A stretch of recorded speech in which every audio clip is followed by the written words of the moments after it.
Allah'ın Resulü Aleyhisselam şöyle buyurdu. Hayra sebep olan hayrı işleyen gibidir. Diğer hadiste ne buyurmuştu? Şerre sebep olan şerri işleyen gibidir. Hayra sebep olan da hayrı işleyen gibidir buyuruyor Allah'ın Peygamber Aleyhisselam. Kardeşlerimizden bir tanesi bu hadisi öğrenmiş ya. Sabah namazını kılıyor. Tam yatacağı sırada aklına şöyle geliyor. Ya diyor, ben niye annemle babamı kaldırmıyorum? Allah'ın Resulü Aleyhisselam böyle buyurdu.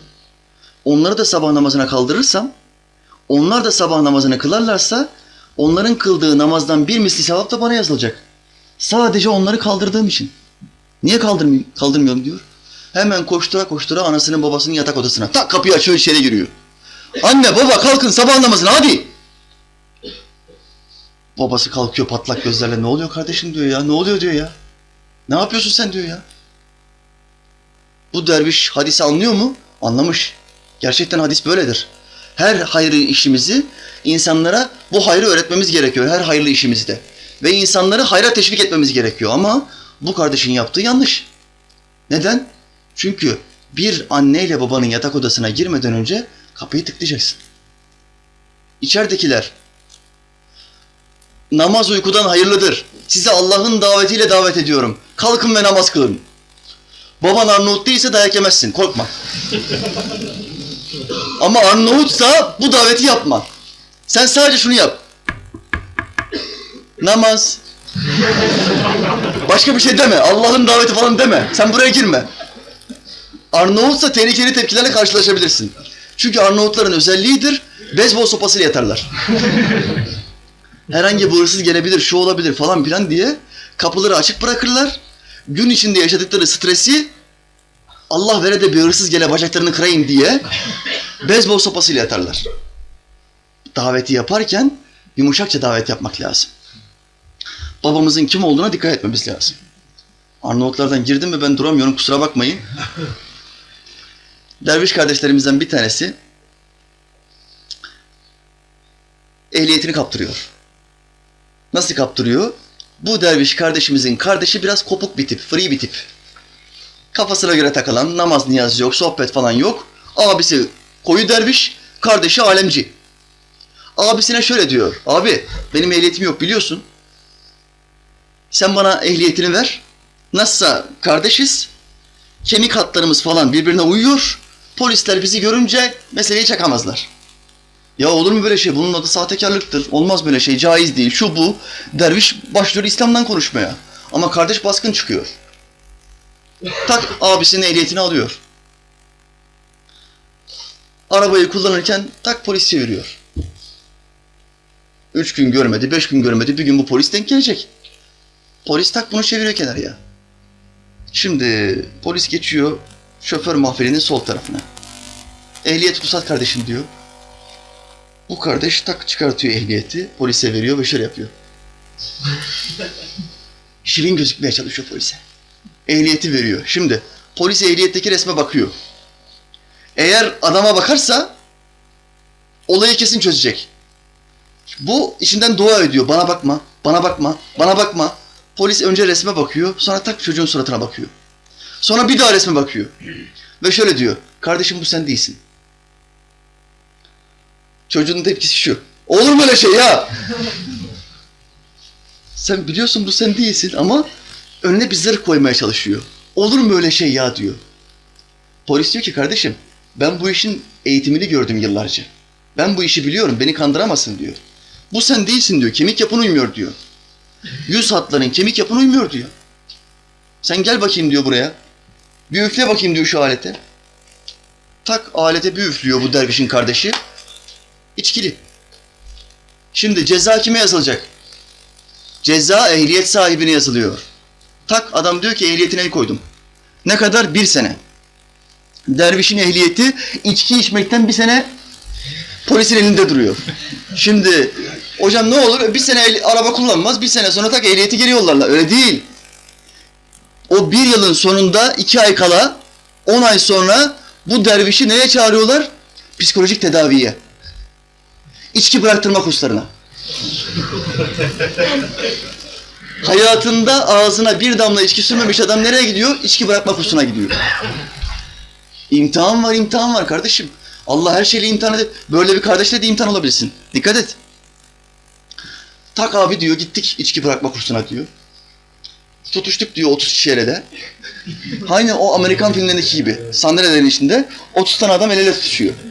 Ve şöyle dedik diyor. İçki kötü bir şey.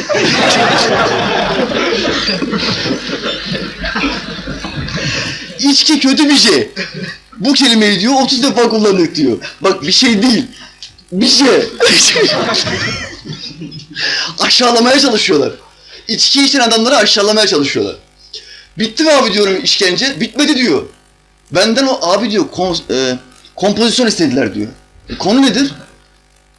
Bahset kuşlardan, çiçeklerden, araba kullanma, iş yapma, onlar da hayır diyor. Konu onlar seçiyor diyor konuyu. Konu nedir? Neden içki içiyorum? Efendiler, kendinizi bu adamın yerine koyun. 10 saniyede. Hayatınızda içki içmemişsiniz ve bir kompozisyon yazmanız gerekiyor. Neden içki içiyorum? Hadi bakayım şimdi hayal gücünü kullan. Çeşitli fanteziler üret. İçki içmedin ki sen nereden bileceksin bunu?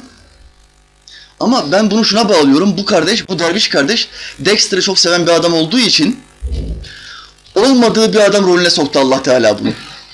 Devamlı Dexter'ı seyrediyor. O da olmadığı bir adam rolüne girdiği için bu da olmadığı bir adam rolünde şimdi. İçki içmeyen bir adam ama içki içtiğini söylüyor. Bu Arnavutlar çok tehlikeli. Bu yüzden Allah Teala'ya devamlı dua etmek lazım. Allah'ım bizim gücümüzün yetmeyeceği yükü bize yükleme diye dua etmemiz lazım. Yine Arnavutlardan gideyim. Ramazan vakti. Ramazan'da biz ne yaparız? Kur'an okuruz. 30-40 tane Kur'an'ı bir tane kardeşimiz arabasına alır evine götürür. 3 tane derviş, Arnavut bunlar. Gece vakti saat 12'de Kur'an'ları arabaya koyuyorlar çıkıyorlar. Üçünün de kafasında takke var.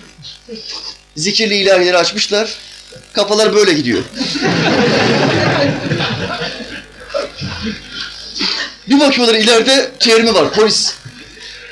Arabayı kullanan şöyle diyor. Eyvah polis!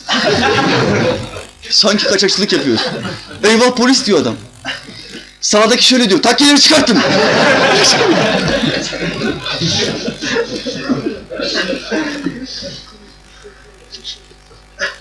Arkadaki şöyle diyor. Kur'anları ne yapayım?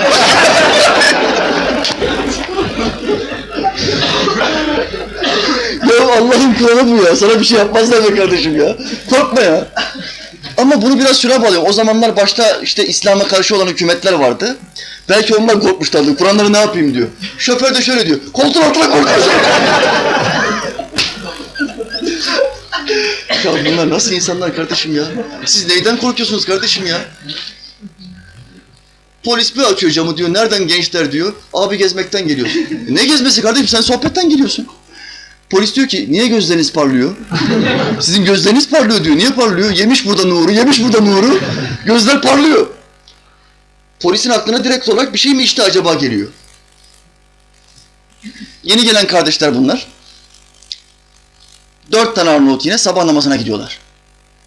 Son model bir arabayla sabahın 5'inde yollardalar. Tak polis çeviriyor. İnin bakayım diyor aşağı. Şimdi bir adam son model bir arabayla sabahın 5'inde bir yerden çıkıyorsa bu ya Layla'dan çıkmıştır ya nereden? Bu bir yerden çıktı bu. Polis araba son model görünce hemen çekiyor köşeye. İnin bakayım aşağı diyor. Bu 4 tane derviş tak aşağı iniyorlar. Polis başlıyor aramaya. Arıyor. Cebine elini bir atıyor bir çıkartıyor takke. Allah Allah diyor. Olabilir diyor. Tak. Arabanın torpidosuna gidiyor. İlk olarak nereye bakarlar? Torpidoya bakarlar. Bir şey var mı? Torpidoyu bir açıyor bir bakıyor Elif Bağcüzü. Yan tarafa bir bakıyor seccade. Kardeşim diyor siz hayırdır ne yapıyorsunuz ya? Abi diyor sabah namazına gidin. Tamam diyor kardeşim hadi gidin. Hadi gidin. Nereden nereye? Nereden nereye? Önceki dervişler nerede? Bak bunlar nerede? Şimdi bu dervişler diyor ki hocam diyor artık sabah namazına diyor arabayla giderken muhakkak diyor takkeler başımızda gidiyoruz. Polisler görünce başımızda takke var hadi geç diyor. Geç diyor. Devam diyor. Efendiler insanın ibret alması lazım. Her şey bir ibrettir. Bu derviş kardeşlerden ibret alın. Edebe mugayir işler yapmayalım inşallah. Bismillah.